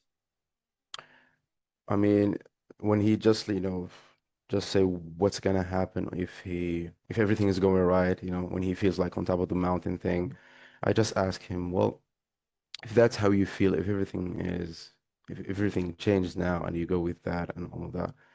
But my question to you, to prevent anything bad from happening and the things that you said continue to happen, to prevent things like that from happening. I mean, what do you feel like realistically would continue to happen if nothing actually changes? If X, Y, and Z bottlenecks and challenges keep on holding you back, what do you feel would continue to happen in the upcoming 2 weeks, 2 months, or 2 years? And what response do you get to that? Some people say like, "Oh, I would never let that happen. I always try. That's always how I cannot like, that's not something that would happen." So they just, try to deflect that and Okay. yep. Well, your consequence setup actually isn't that bad. So I think it just needs some like fine tuning. I will say this though, for everybody, if your consequence doesn't hit, this is what one of my students does really well. If they're like, I'm not going to let that happen, you agree with them? Yeah, of course not, because what happens if it does? And you just re-ask it. And then you'll typically get like a real response. Yeah, of course not, man, because what happens if it does? Right? Mhm. So that's going to be a little band-aid, right? Like, because, we're not going to always solve things like immediately. But in terms of the consequence question, what do you sell? It's more of a coaching mentorship for people with clothing brand, with clothing. They have like clothing brands in general, and they're trying to scale or start a new Okay. one, basically. Yeah. I like to consequence either the limiting belief or the trajectory that they're on. It just feels more real. So let's say like a limiting, like what's a common belief or a reason that people want to change for your offer? Mhm.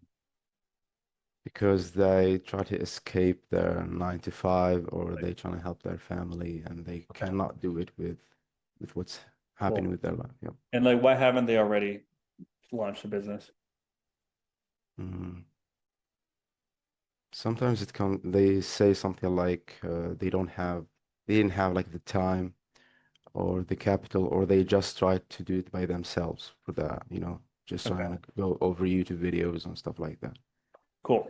So reframe methodology from today is gonna make your disco have a lot more weight. But then we can tie this into your discovery, right?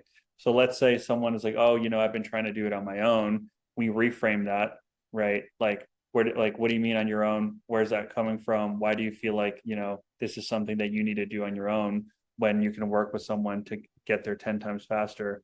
Like, what happens if we keep holding on to this and, whatever, right? We reframe it, we bring that back in your consequence.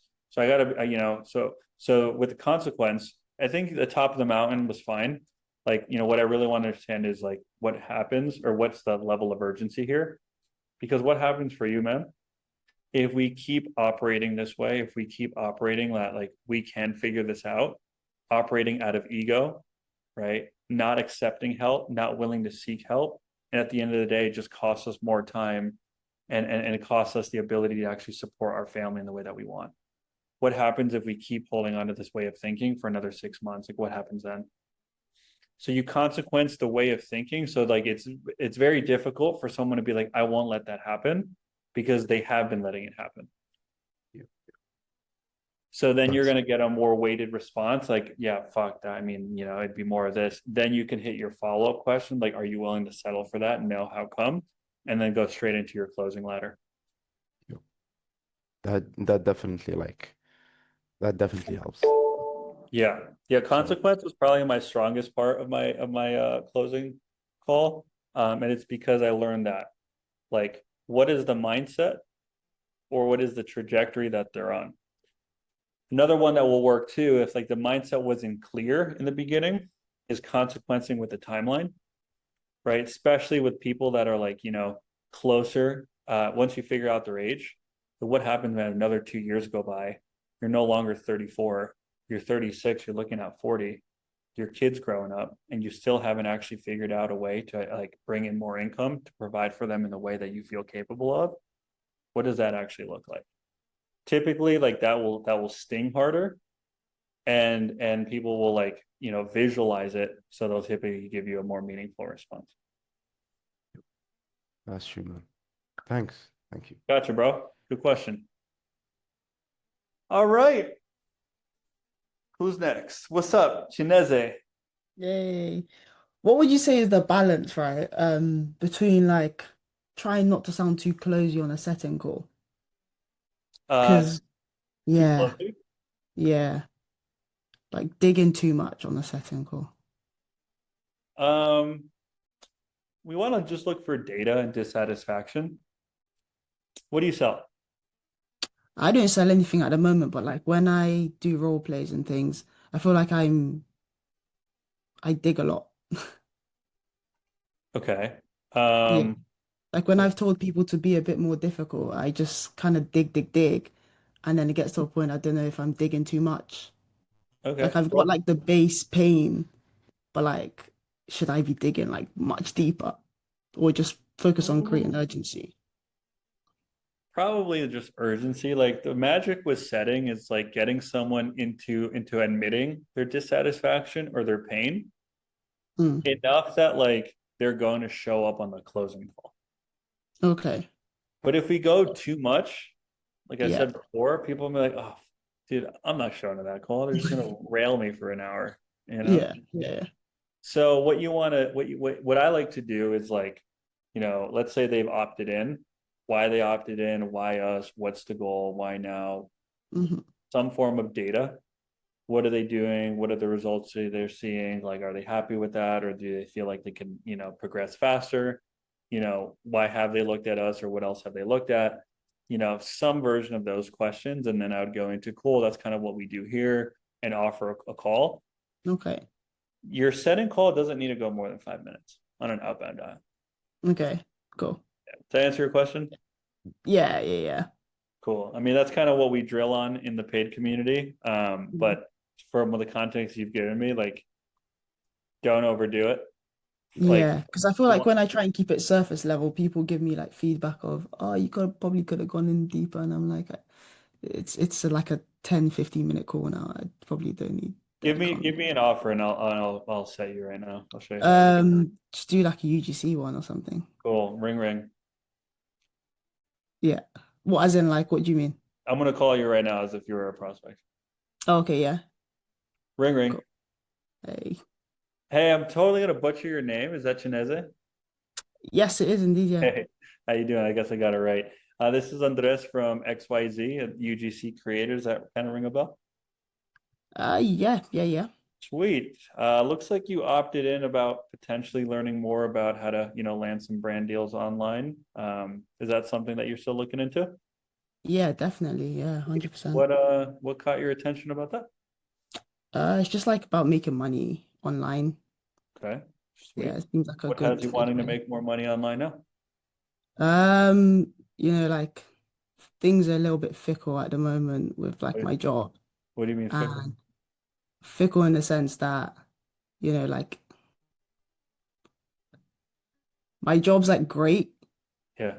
but like Well, what? I don't want to hate my job in the next like 5 years. Damn. Okay. All right. Well, what do you do for work now? So I do scans in the hospital, so I pretty like it, but I don't want to have to do it in 5 years' time, Why not? because then it just takes the joy away from the job. Ah, how do you mean? Like it sounds like you enjoy it, but like it sounds like you don't. Like what's going on? Yeah, I feel like I'm probably a bit scared that I'm gonna not like it. It's almost like if you've got like a nice hobby, you don't really want to Yeah, but like, how are you gonna know like, until like unless you do it for 5 years? Like, what's actually making you want to like start a whole new business?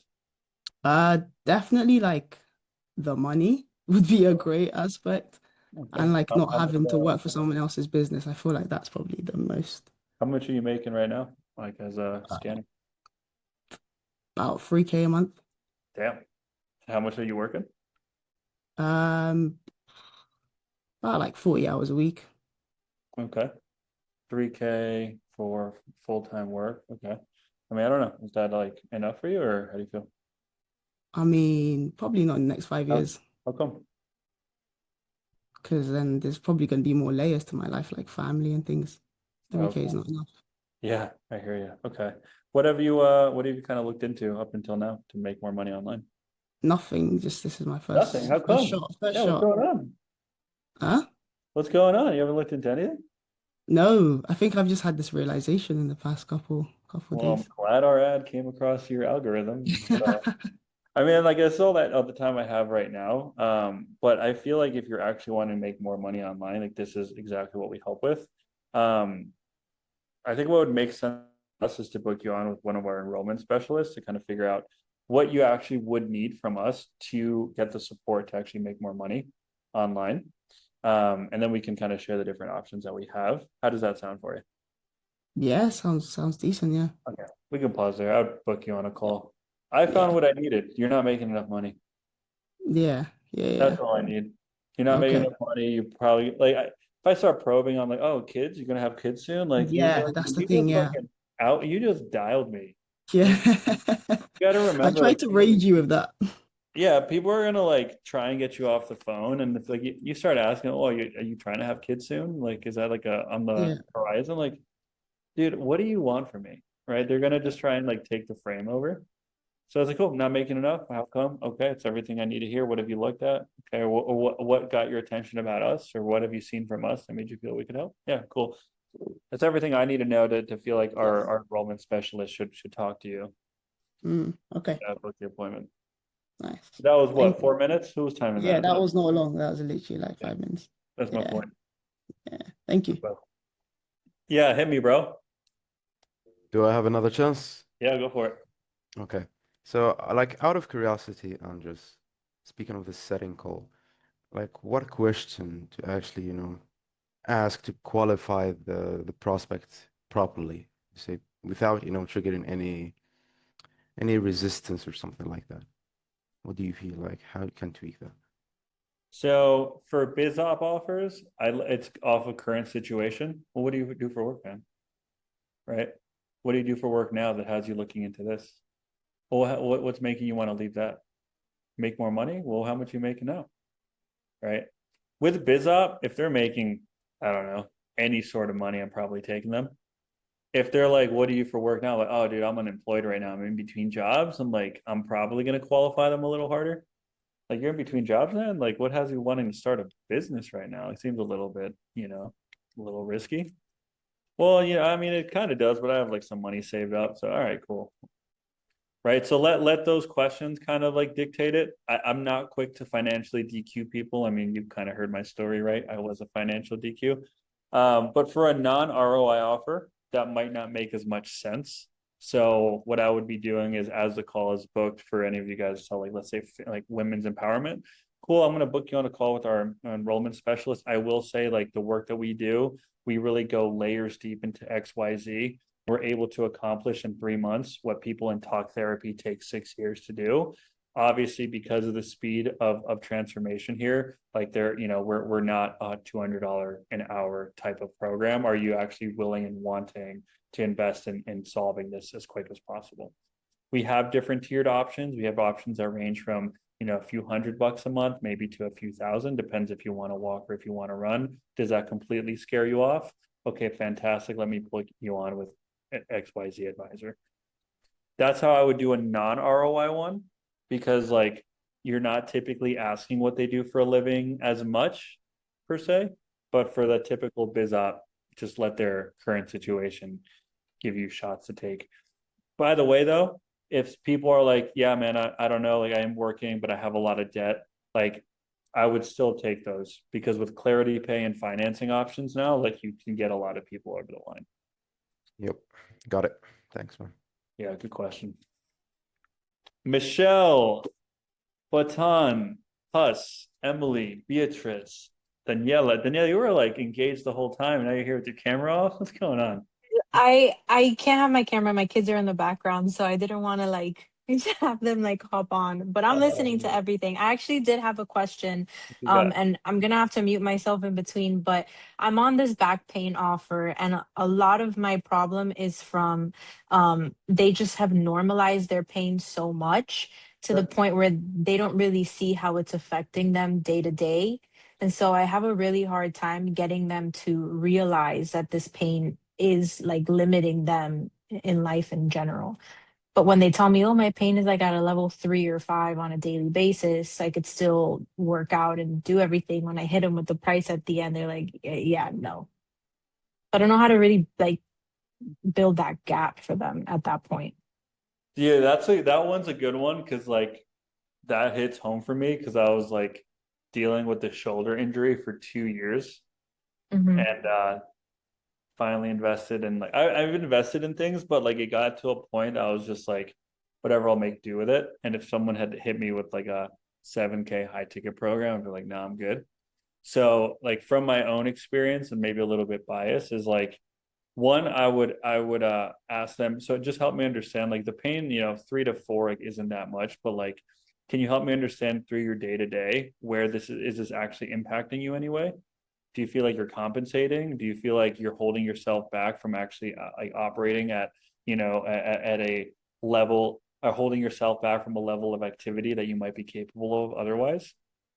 How Yeah. so? What do you mean? If you were operating at that level, like, or if you weren't experiencing pain and could do X, Y, Z, like what would actually be available? What would change? What would you feel like you could accomplish like X, Y, Z wise?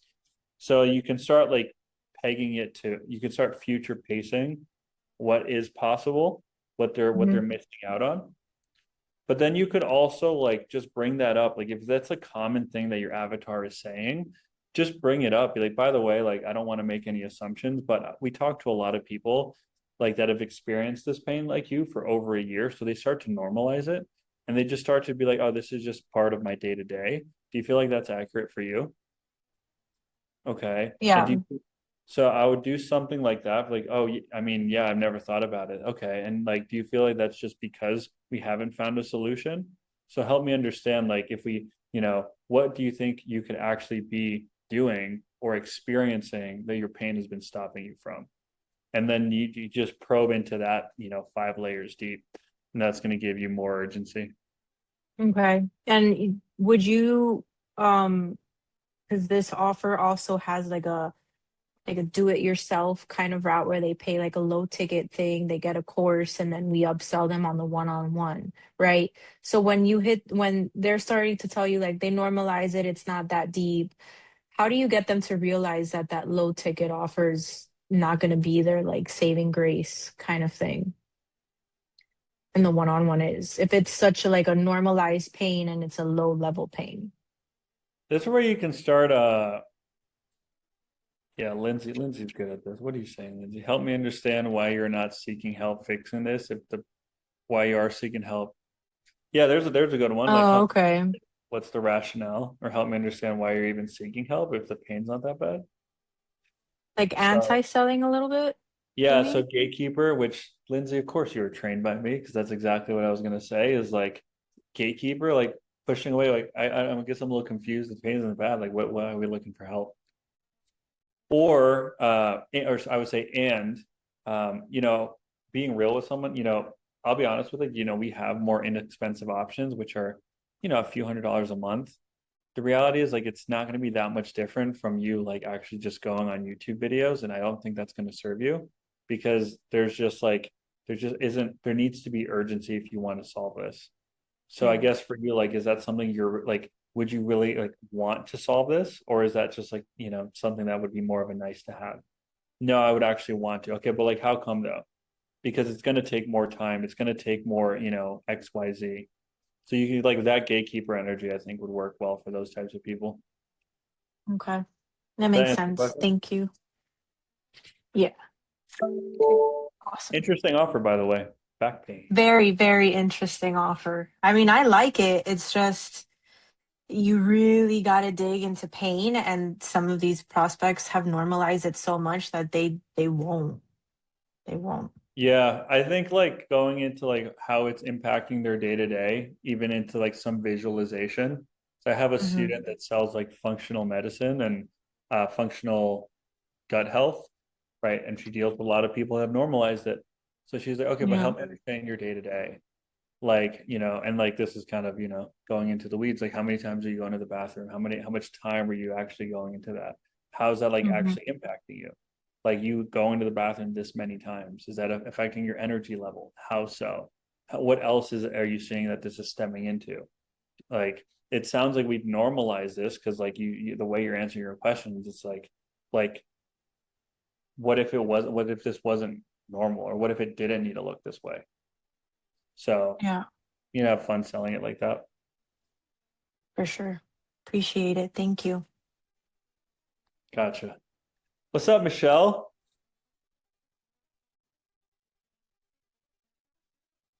Mute buttons are hard to Sorry, find. I lost you there. So I'm on the same offer with Daniela, and I love to challenge myself sometimes with pre-handling partner or just not. Um, and the worst is like when I get to the point, if I ask like, okay, and what happens if your partner doesn't want you to do this, right? What's going to happen from there? And then those people tend to say, either I'll cross that bridge when I get there, or I'll just go try something else. So that, I don't know, just like the entire spouse objection, it tends to come up quite often. Um, Even if we do try to pre-handle it and say like, hey, I don't want to continue the call unless they're here. So any advice on that? Um, yeah, so I would just ask them like, okay, like before you go, like what happens if they say no? I want to figure out, is it money logistic, like partner logistical or partner fear? So you do that in a couple ways. You do that either um, would your partner be supportive of this? Like if they were here, would they want you to jump in? Okay, but like what's actually prevented them? Like when you looked at similar things in the past, what's prevented them from actually supporting you and moving forward? Money. Okay, so is it actually like more of a money conversation then? Like not so much like I need permission, but like how can we make this work within like the budget of your family? Do you want to like look at the options that we have there if that's going to help you actually solve problem? So we can see if it's like a logistical solution that we can present, or another option you do. Okay, no worries if you need to talk to your partner. Is that more of like a permission based conversation, or are you just looking for their blessing? Okay, so I had that today, right? Exact response. I said, is it more of asking for permission or more of like, hey, I found this solution and I just want your support? And he said, it's definitely the latter end, but of course, permission as well. I mean, this is a $5,000 investment. So anything like that involves, I got to play devil's advocate for both ends. So that's kind of where I went and said, you know, why wouldn't she be supportive of this idea of like you finding pain relief like permanently? And then that's when I asked the next question of, well, what happens if she says no? Are you not going to do it? And I've had people say like, yeah, I won't do it. And that's just a crazy response to me. So they got to Won't figure do out it. how to Interesting. reframe that. Yeah, that one's interesting. I've actually very rarely got that. Like, no, they're not going to want me to do it. And it's like, okay, why is that? Like, because I would probably just like fish Ask for her. money at that point. Hmm. It's like, oh, it's a permission, but I also want like their blessing. Okay, so it's like a matter of like, so there's like a money conversation that needs to happen. Is that fair? Okay, but when you say you're actually wanting, their blessing, right? Is that, typically people say that when, they're not 100% certain that this might actually deliver on everything that they're looking for. Is there a little bit of that coming up too? A little bit of uncertainty? Yeah, for sure. So that's how you can bridge into uncertainty. You Mhm. know you're going to get a partner logistical, which you can then pitch like a refundable down payment, right? Which is more so just to get them on a follow up with the partner, right? But then you can at least handle uncertainty. Okay, so like, what makes you feel like this wouldn't work for you? Like, have Mhm. you ever invested this amount? Obviously not, because we're still struggling with XYZ pain, right? I guess for you, like, do you feel like it's actually worth taking a shot on something like this so the next 2 years look different? Okay, Mhm. so like what you said before, like it's a matter of like, making sure your partner's on board. What if we do this? And I would position like a refundable deposit.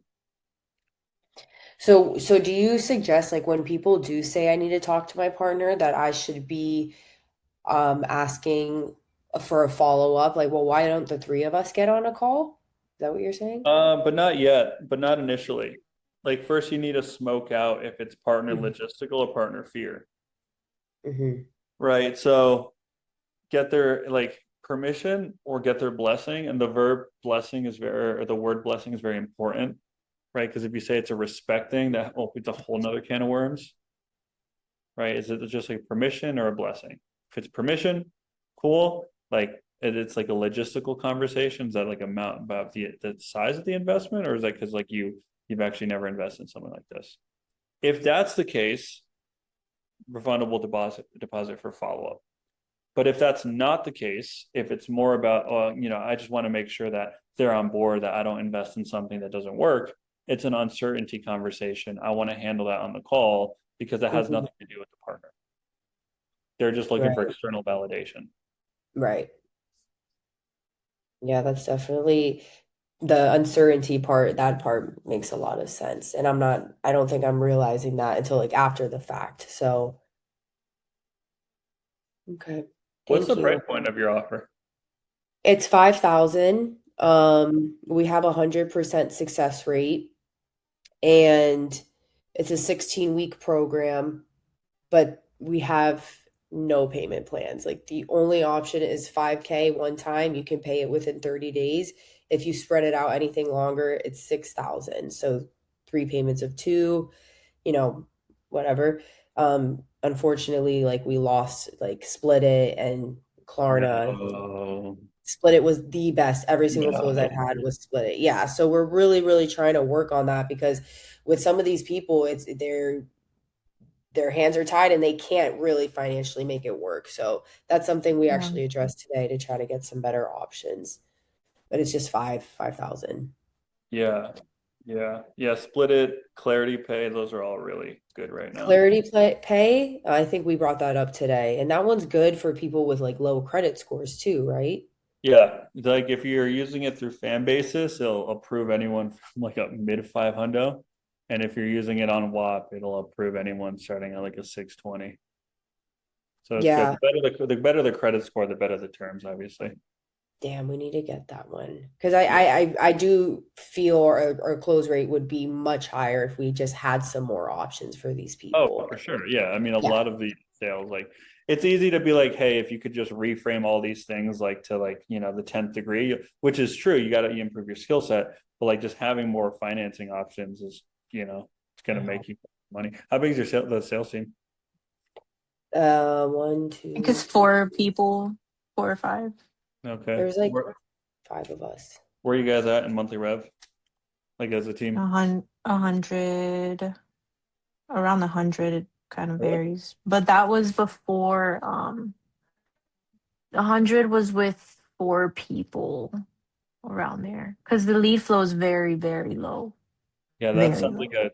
That's 4 closers for 100 grand. Like, Yeah, It's extremely low. We not have good like maybe 4 calls a day at most. It's like on a good sometimes. day. yeah, you Yeah. guys got a bloated team there. But yeah, I would talk to your manager about Clarity Pay or the Yeah. founder. If you guys need a intro, I get my affiliate kickbacks, and I would love to send a link for that. Oh, you know Yeah, what? I mean, we'll bring that up for sure. no, he knows about Definitely. it, Danny, because Jimmy, our manager, has an agency and they use the Clarity Yeah. fan basis on all the other ones. So Oh, I think okay. it's maybe a matter of like Alvin, the founder, It's like approving it. But you guys are selling a non-ROI offer, right? And so like with Yeah. ROI offers, you can get away with like payment plans and people putting it on credit because they're going to make more money, right? Like Mhm. obviously you want to tie in back pain to not performing their best and potentially being, like leading to their current situation. Like you want to amplify the pain, but there is no direct ROI, no clear direct ROI. So like financing options are going to make you all way more money. Mhm. Yep. Yeah. And then that way, like you're taking deposits on like a partner objection, like cool on the next part. Like if you bring your partner tomorrow, I'll actually present you a few options that bring this down to a few $100s a month. That way they're not, completely shocked by a $6,000 commitment. Like, is that something that would help you guys actually solve this? Right. So Yeah. that's Thank what we you. got. We'll You're see. welcome. All right, guys. That's all I got for you guys today.